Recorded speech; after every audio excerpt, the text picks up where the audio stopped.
여러분, 코로나로 인하여 고난과 어려운 여건 속에서도 추워지는 날씨임에도 또 이렇게 한 주간 건강한 모습으로 여러분들 이 시간에 다시 볼 수 있어서 너무 감사하네요. 멜기세덱 주의 은혜가 여러분 모두에게 넘치길 나날 되시기를 간절히 기원합니다. 오늘 본문 말씀을 보시도록 하겠습니다. 본문은 요한복음 4장 23절 한 절입니다. 여러분들 모두 다 같이 합독하시겠습니다. 시작. 하나님께 자들은 영과 진리로 예배할 때가 오나니 곧 이때라. 아버지께서는 자기에게 이렇게 예배하는 자들을 찾으시느니라. 아멘. 오늘날 예수 그리스도를 믿는 사람들이라면 반드시 예배를 드립니다. 예배를 드리지 않는 사람들은 교인이라고 할 수 없죠. 그러기에 교인들은 예배와 떼려야 뗄 수 없는 관계입니다.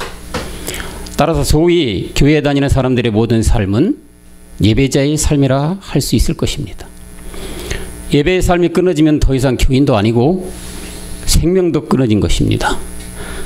그러기에 예배의 참 의미를 안다는 것은 참으로 중요하고 반드시 알아야만 하는 것입니다. 그래서 우리는 오늘 본문 말씀에 언급된 영과 진리의 예배가 무엇인지 또 왜 중요한가를 성경을 통해서 오늘 나누고자 합니다. 예배하면 가장 먼저 생각나는 인물이 있습니다. 바로 가인과 아벨이죠. 창세기 4장 3절과 5절에 보시면 잘 아는 여러분들 말씀입니다. 세월이 지난 후에 가인은 땅의 소산으로 제물을 삼아 여호와께 드렸고, 다음 절 가시면 아벨은 자기도 양의 첫 새끼와 그 기름을 드렸더니 여호와께서 아벨과 그 제물은 연락하셨으나, 5절에 보시면 가인과 그 제물은 연락하지 아니하신지라. 가인이 심히 분하여 안색이 변했다. 아벨의 제사는 받으시고 가인의 제사는 연락하지 않으셨습니다. 왜 그러셨을까요? 우리가 율법교회에 다닐 때 듣고 배웠던 가인은 정성을 안 들여서 안 받으신 것이고, 아벨은 지극 정성을 몸과 마음과 뜻을 다하여 드려서 받으셨던 그런 것일까요? 아닙니다.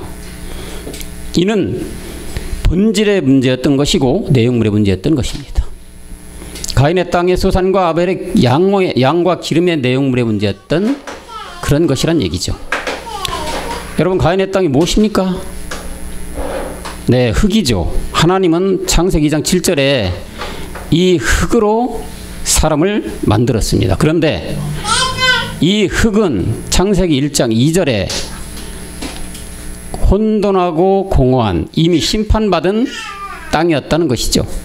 하나님과 원수된 흙의 몸으로 제사를 드렸으니까 하나님이 받으실 리가 만무한 것이죠. 반면 아벨이 드린 양과 기름은 무엇을 의미합니까? 요한복음 1장 29절에서 말하는,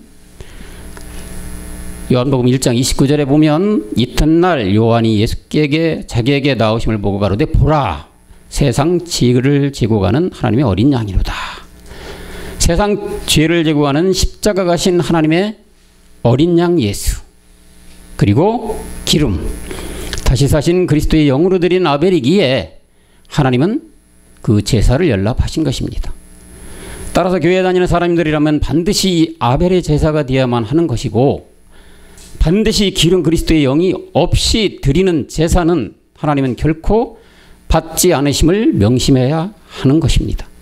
그러기에 요한복음 4장 24절에서 하나님은 영이시니, 요한복음 4장 24절에 하나님은 영이시니 예배하는 자는 반드시 영과 진리로 예배하라고 말씀을 하고 있는 것입니다. 이렇듯 하나님께 예배를 드리는 자는 반드시 자기 안에 이 영과 진리가 있어야 함을 깨달아야 하는 것입니다. 그런데 오늘 지구상에 있는 수많은 교회들은 이 영과 진리를 가지고 예배드린다고 할 수 있겠습니까? 결단코 많지가 않습니다. 아니, 거의 없다고 말할 수도 있겠습니다.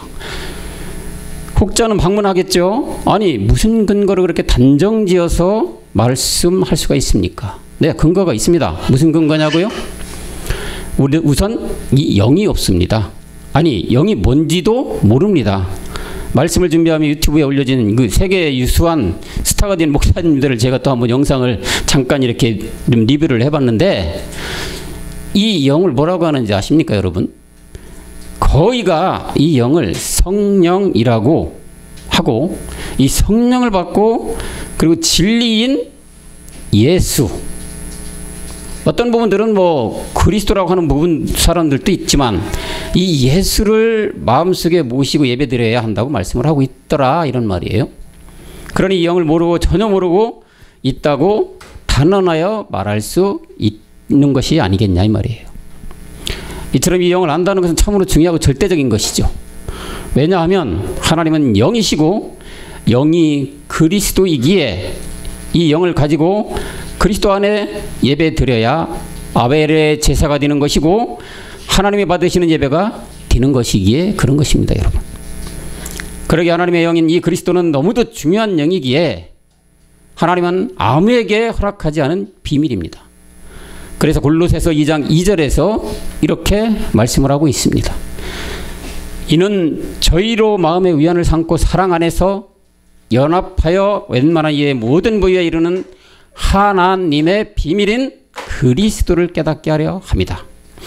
그리스도가 하나님의 비밀이기 때문에 아무에게나 이 영을 깨닫게 허락하지 않는다는 얘기죠. 하나님의 비밀, 이 영, 그리스도를 깨달을 수 있는 자들은 반드시 에베소서 1장 4절에서 말하고 있는 그리스도 안에서 창세전에 택한 자에게, 그리고 비밀이 허락된 자들에게 주고 그렇지 않은 자들에게는 주지 않는다고 누가복음 8장 10절에서 말하고 있습니다. 가라사대 하나님의 나라의 비밀을 아는 것이 너희에게는 허락되었으나 다른 사람에게는 비유로 하나니 이는 저희로 보아도 보지 못하고 들어도 듣지 못하게 해놨다. 왜요? 그리스도가 중요한 영이고 이걸 깨달아야만 되는 영이기 때문에 아무에게나 허락하지 않았대요. 비밀이다, 이게. 자, 이제 우리는 이 영의 중요함을 참으로 알았어요. 이 영이 없이는 드리는 그 예배는 바로 가인의 예배가 되는 것이고 하나님이 결코 받지 않는다는 것을 지금 성경 밑구절을 통해서 우리는 살펴봤습니다. 하나님이 기뻐 받으시는 예배는 반드시 이 육체를 해결하고 드리는 예배가 아벨의 예배가 되는 것이고 그리스도 영을 가지고 드리는 예배라는 것임을 알 수가 있습니다. 그렇다면 반드시 절대적으로 이 영이 우리 안에 있어야만 한다는 결론인데 어떻게 해야만 이 영을 우리 안에 모셔드릴 수 있는 것일까요? 딱 한 가지 길밖에 없습니다. 다른 게 아니라 십자가로 가야만 됩니다. 죽어야만 됩니다. 자기 십자가를 지고 그리스도와 함께 믿음으로 이 십자가에서 죽어야만 된다, 이런 얘기죠.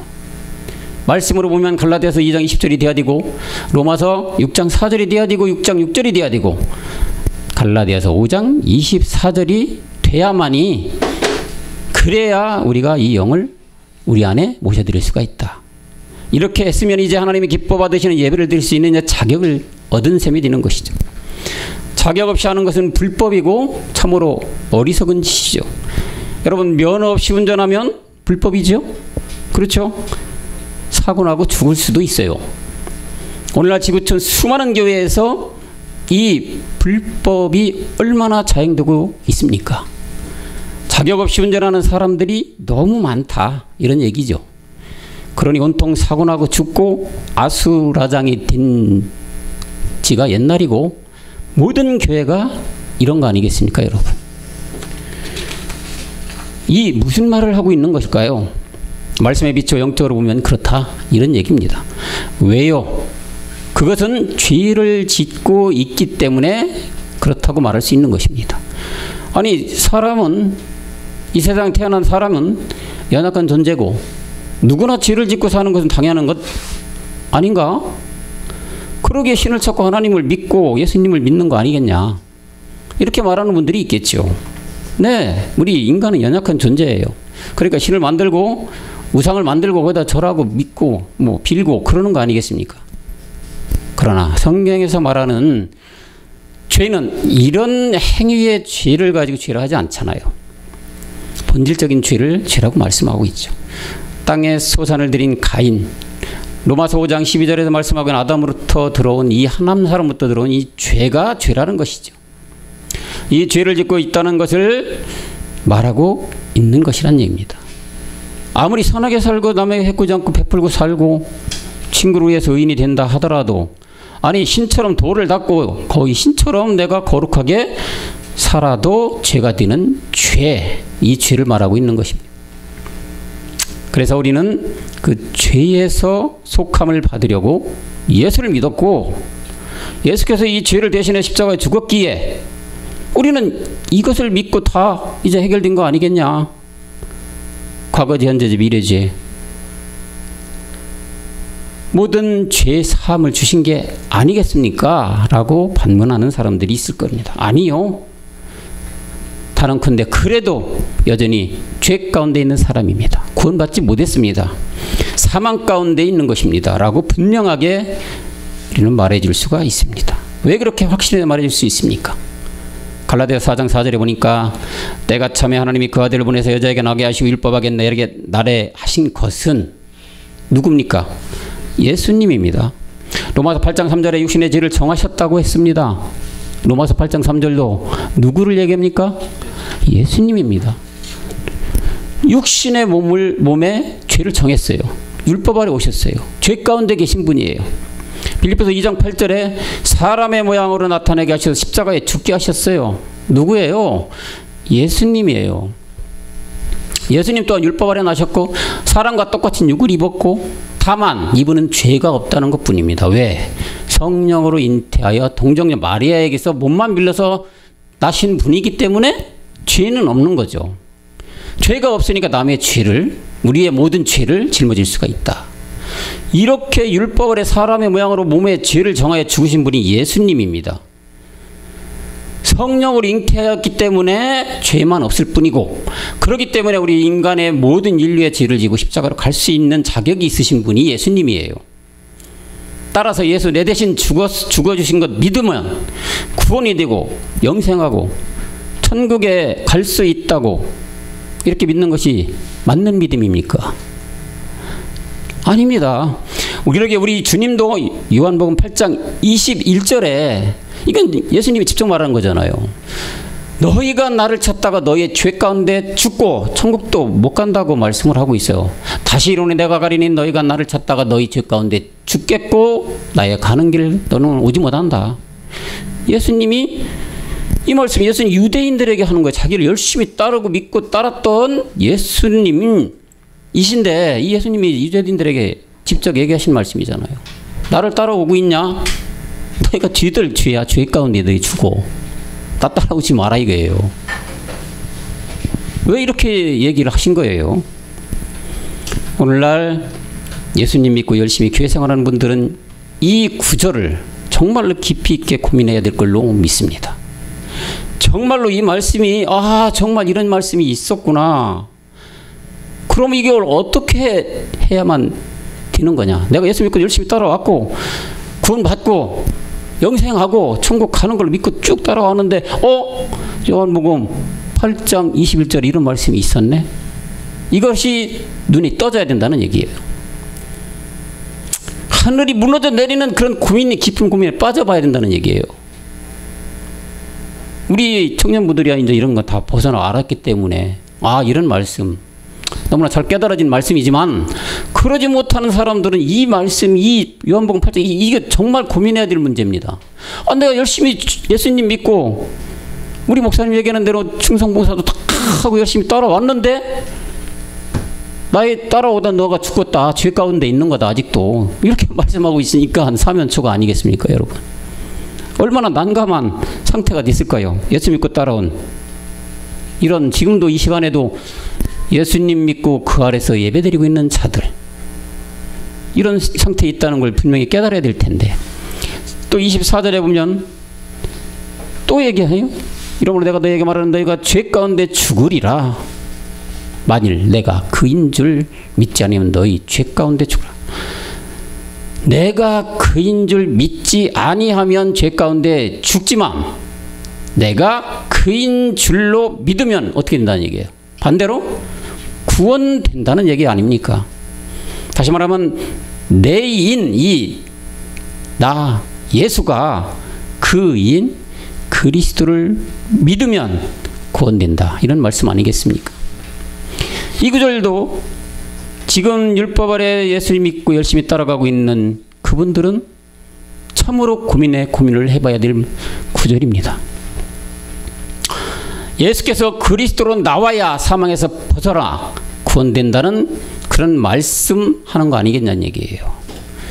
이제 이렇게 율법 예수님에서 벗어나 진리인 그리스도께 나오면 영과 진리로 예배를 드릴 수 있는 그런 자격을 얻은 자들입니다.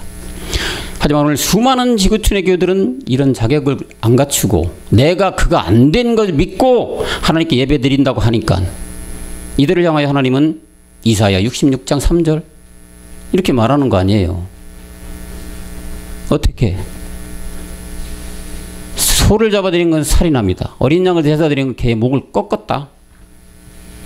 아니 예수님 이름으로 예배드리고 찬송하고 영광을 돌리는데 왜 이렇게 말씀을 하시는 걸까요?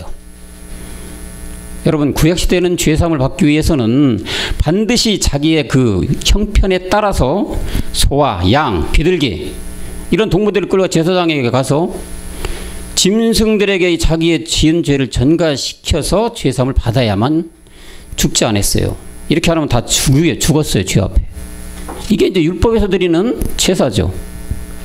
그러다가 BC 4년에 예수 그리스도가 이제 이 땅에 오셔서 십자가상에서 죽으심으로 히브리서 10장 10절에서 이렇게 어떻게 몸을 단번에 이렇게 들어주심으로 말미암아 이제 우리가 거룩함을 얻게끔 만들어 주셨어요. 예수님은 이제 영신 그리스도가 이렇게 되셨기에 이 그리스도의 영을 갖고 하나님께 찬양하고 기도하고 예배 드려야만 하나님이 받으시는 예배가 된다는 얘기입니다. 그런데 오늘날 많은 교회들은 누구 예배를 드리고 있습니까? 누구로서 예배를 드리고 있습니까? 예수님 내 대신 죽은 거 믿으면 죄사함 받았고 예수피 먹고 막 바르고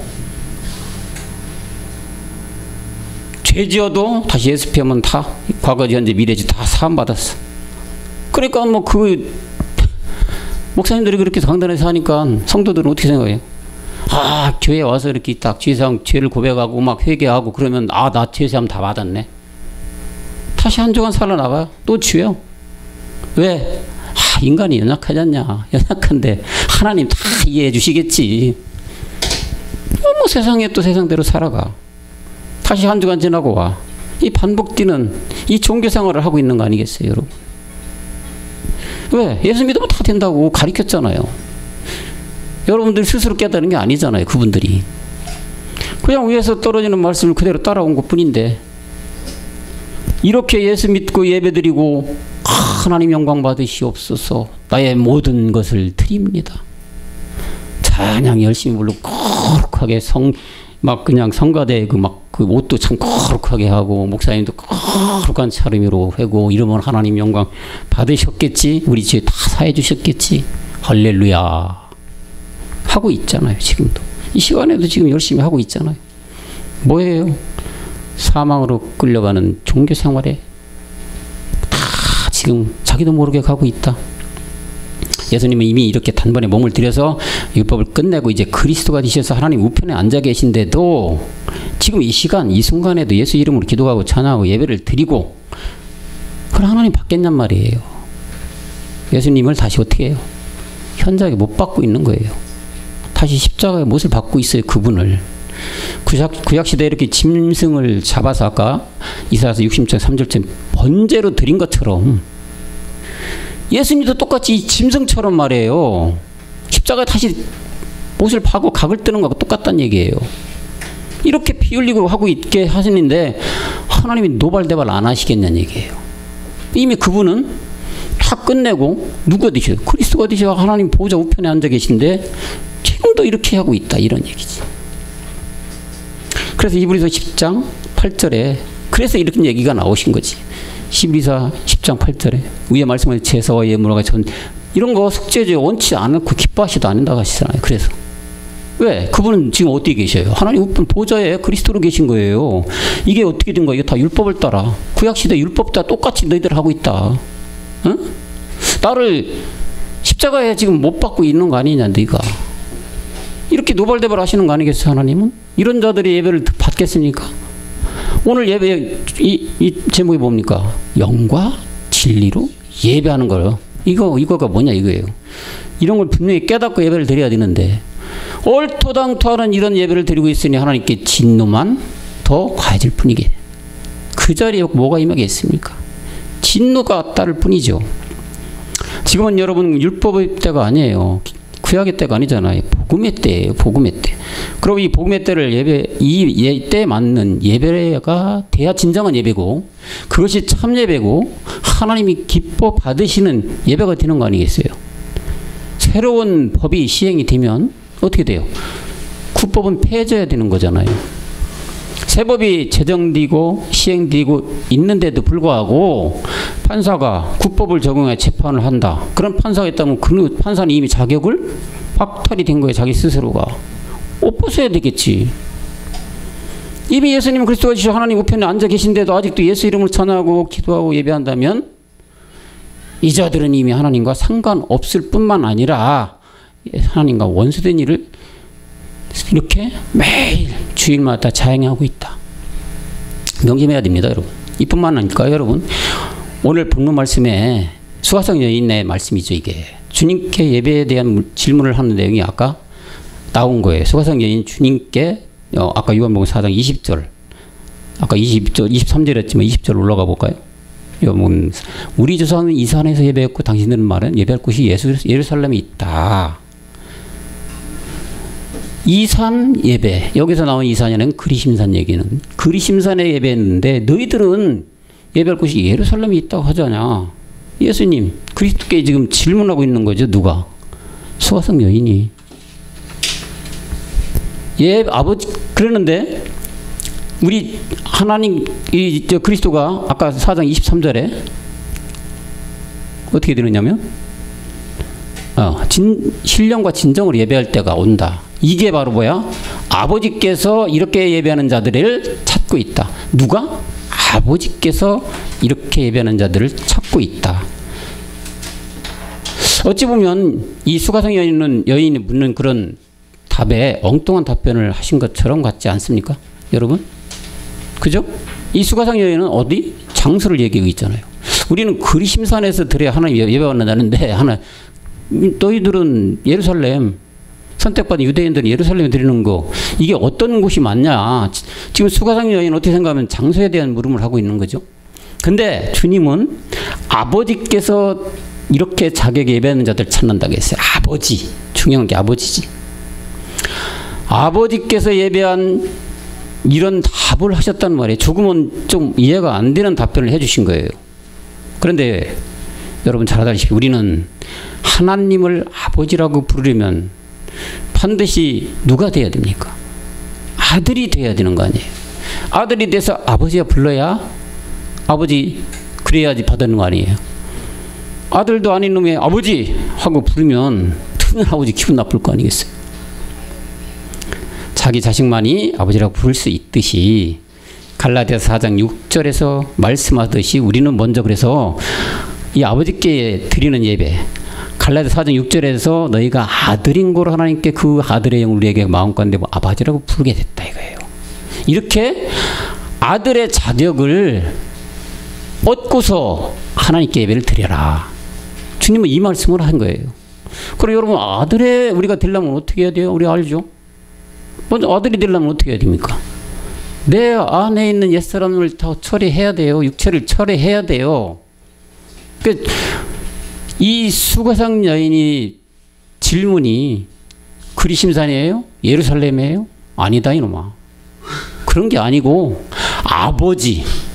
아버지라는 이름의 명분을 얻고 너희가 예배를 드려야 하나님이 받으시는 예배가 되는 것이다.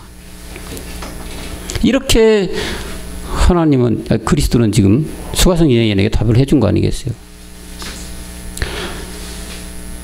아버지께서 예배할 때 온다는 것 다시 말하면 이 의리하게 궁전처럼 지은 그런 건물에 예배한다 해서 진정한 예배가 아니고 하나님의 영인 그리스도 영으로 예배하는 것이 진정한 예배라는 것을 말씀하신다. 이 말이죠. 사람들이 아무리 의리한 궁궐처럼 지은 건물을 지어서 그곳에서 예배한다 해도 그곳에는 하나님은 안 계신다고 사도행전 7장 48절에서 그래서 말하고 있죠. 사도행전 7장 48절에 보면 그러나 지극히 높으신 이는 어디? 손으로 지은 곳에 계시지 아니한다.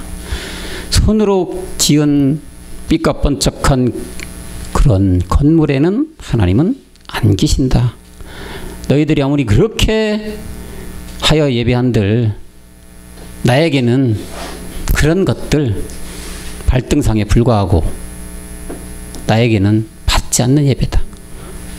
아랫절에 49절에 그 얘기가 나와요. 그래서 주께서 가라사대 하늘은 나의 보자고 땅이 나의 발등상이 너희가 나름의 무슨 집을 짓겠고 나의 안식할 처소가 있겠냐. 그렇게 궁전 아무리 전화도 나는 그곳에 없다. 그렇게 해서 내가 예배를 받느냐? 아니다. 착각하지 말라는 얘기죠. 그러면서 마태복음 8장 20절에서 이런 한탄을 하고 계십니다. 8장 24절에 마태복음 8장 20절에 보면 예수께서 이르시되 여우도 굴이 있고 공중에서도 거처가 있으되 오직 인자는 머리 둘 곳이 없다. 이렇게 한탄하시는 거 아니겠습니까? 내가 머무를 마음을 가진 사람들이 많지가 않구나. 예수였던 내가 이제는 그리스도가 되었는데 이 그리스도를 믿어서 내게로 오라고 종들을 통해서 그토록 음성을 들려줘도 떠들어대도 올 자가 많지가 않구나 하고 이 한탄하는 말씀을 하고 있는 거 아니겠습니까, 여러분? 그래도 모든 사람들이 구원받기를 간절히 원하신 하나님이기에 마지막 끝날에 이 영, 그리스도의 영을 마음껏 부어주신다고 사도행전 2장 17절에서 말씀을 하고 있습니다. 하나님이 가라사대 말세에 내가 내 영을 모든 육체에게 부어 너희는 자녀들은 예언할 것이요 젊은이들은 환상을 보고 늙은이들은 꿈을 꾼다. 마지막 말세가 되면 바로 이때에 우리가 사는 이 끝날에 영을 마음껏 너희들에게 부어준다. 왜요? 모든 사람이 구원받기를 원하기에 이 영을 가져야만 모셔드려야만 구원이기에 하나님은 긍휼을 베풀어서 마지막 끝날에 이렇게 한번 복음을 전해주게끔 하고 있는 것이다. 아직 마태복음 24장 14절에서 말씀하는 마태복음 24장 14절에서 말씀하건 이 천국 복음이 모든 민족에게 증거되기 위하여 온 세상에 전파되니 그때가 끝이 돼야 되는데 아직 이 24장 14절 그리스도의 복음이 온 민족에게 증거되지 않았기에 우리 주님께서는 우리 이 복음의 우리의 방송국을 통하여 전 세계 열방과 만방에 복음을 외치도록 준비하시고 지금 하고 계시는 겁니다. 왜요? 이 천국 복음이 온 민족에게 증거가 돼야 끝을 내기 때문에 아직 증거가 안 돼 있어요. 온 세상에 다 전해져야 끝을 내야 되는데 아직 다 전해지지 않았다는 얘기죠. 그렇지만 짧은 기간만이 남겨두고 있다. 이 복음이 열방과 만방에 전해질 때에 귀 있는 자는 들을 것이고 그렇지 못한 자들은 망하게 될 것입니다. 이 자들이 나와 영을 가지고 진리 안에서 예배드리는 이 예배를 하나님이 기뻐 받으시는 것이지 수천억 들여서 웅장하고 의리의리한 건물을 지어드리는 예배는 받지 않는다. 율법에 계신 이 말씀을 듣고 있는 모든 분들은 제발 깨달았으면 좋겠습니다. 성경에 나와 있는 말씀입니다. 성경에 나와 있는 말씀이지 제가 어떤 연구에서 드리는 말씀이 아니에요. 성경에 지금 보시다시피 이렇게 쭉 나와 있잖아요. 이 말씀이 분명히 우리 안에서 살아 있어야 우리 안에서 깨달음을 주는 것이기 때문에 이 예배라는 것이 하나님 영, 그리스도 이 영을 반드시 모시고 드려야 하나님을 받으시는 예배가 되는 것이다. 의리의리하고 웅장한 건물 아무리 많은 자들이 모여 예배할지라도 내 영을 가지고 드리는 너희가 참 예배이고 내가 기쁘시게 받는 예배다. 나의 아들들아. 이렇게 말씀하고 있다. 그러기에 하나님은 마태복음 18장 20절에서 그 말씀을 하는 것이에요. 아무리 크고 웅장하고 많은 수많은 사람들이 1부, 2부, 4부 하루 종일 주일 나한테 예배를 드려도 거기에 내가 없다. 너희 두세 사람이 내 이름 그리스도의 이름으로 영을 가지고 그 모인 곳에 내가 너희 중에 있을 것이다. 이 말씀을 하고 계시는 거 아니겠어요? 그런 곳에 하나님은 스가랴 선지자를 통해서 이렇게 또다시 경고하고 있습니다. 그렇게 삐까번쩍하고 웅장한 건물을 짓고 그 안에서 드리는 예배, 많은 수많은 사람들이 드나드는 그 예배당, 거기에 있는 게 아니기 때문에 우리 주님은 스가랴 선지자 4장 7절에서 이렇게 경고를 하고 있어요. 큰사나 네가 무엇이냐, 네가 스룹바벨에서 평지가 되리라. 머릿돌을 내어놓을 때에 무리가 위치를 은총은총 있다. 그에게 있을지어다 하셨다. 큰 산이 이제 무너질 때가 됐다는 얘기예요. 큰 산이 무엇입니까, 여러분? 지금 말씀드린 그런 곳에 하나님의 예배가 아주 얼마나 하나님께 드린 웅장한 예배냐? 내가 하나님께 이렇게 많이 사람들을 모아서 예배드리고 있는 하나님 얼마나 영광을 받으시겠느냐? 라는 그런 곳, 그 큰 산이 무너질 때가 됐다. 이게 무너지는 마지막에 무너지는 거 아니겠습니까? 그 무너진 평지에 하나님은 무엇 때문에 이 큰 산들을 무너뜨릴까요? 네, 하나님이 기뻐 받으시는 예배를 드릴 수 있도록 그런 성전을 세우고자 이 큰 산들을 다 무너뜨리고 회파시키는 거 아니겠습니까? 그 성전이 무슨 성전입니까, 여러분? 잘 알지. 몸된 성전들을 세워간다. 그렇게 되면 하박국 선지자를 통하여 하박국 3장 2절에서 말씀하듯이 이제 여호와여 내가 주께 대한 소문을 들러 듣고 놀랐나이다. 여호와여 주는 주의 일을 이 수년 내에 부응케 하옵소서.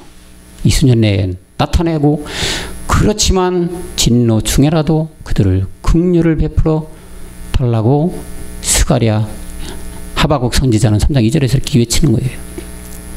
평지가 돼서 다 무너져 내리고 이 세상을 끝낼 것인데 주님 긍휼을 베풀어서, 그래도 긍휼을 베풀어서 저들을 구원시켜달라는 이 말씀하시고 있는 거 아니에요, 하박국 선지자가.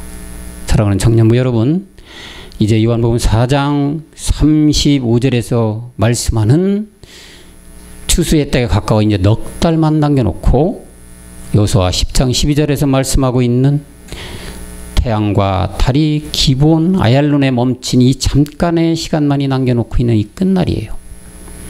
지금 이 시간에도 이 아는 지식이 무지하여서 주님을 현장에 십자가에 못 박아 지금 이 시간에도 열심히 충성봉사하며 예배를 드리고 있는 율법에 있는 저들이 영과 진리, 그리스도의 영을 내 안에 모셔드리고 그 진리 안에서 참 예배를 드릴 수 있도록 복음을 전해주는 그리스도의 참된 모든 종들이 되시는 우리 청년부들 되시길 그리스도 영으로 축원합니다.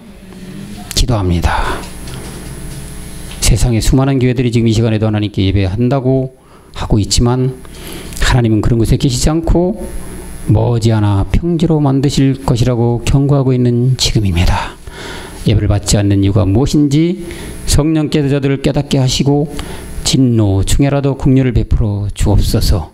성경에서 말하는 하나님의 기뻐 받으시는 참 예배의 의미를 잘 깨달아서 영으로 예배드리는 성전들이 많이 나오게 은혜를 베풀어 주옵소서. 이 복음을 위해 부름받은 우리 청년들 얼마 남지 않은 이 끝날에 이 말씀으로 잘 무장하여 귀 쓰임받는 복음의 청년 청지기로 우뚝 서게 하옵소서. 힘든 여정 잘 마치고 참으로 잘 하였도다 칭찬받는 우리 모든 청년들이 되도록 붙잡아 주시고 이끌어 주옵소서. 멜기세덱 주의 이름으로 간절히 기도합니다. 아멘. 여러분들 수고하셨습니다.